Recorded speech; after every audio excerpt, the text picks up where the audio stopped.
Ito mga brad sa mga naghahanap ng transmission na rebuilding kit, meron tayong available dito sa Autodox lang. Pang 64.5. Ito clutch piston ng 64.5. Ito clutch plate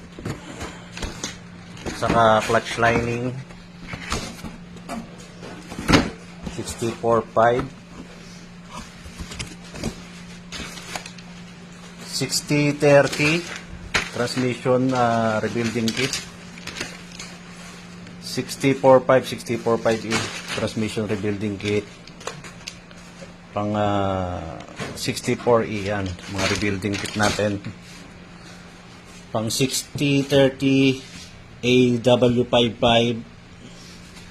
Then meron din tayo dito ang mga baffle. Yan.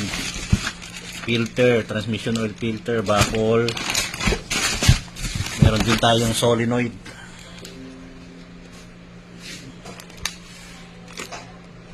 Pang 64.5E.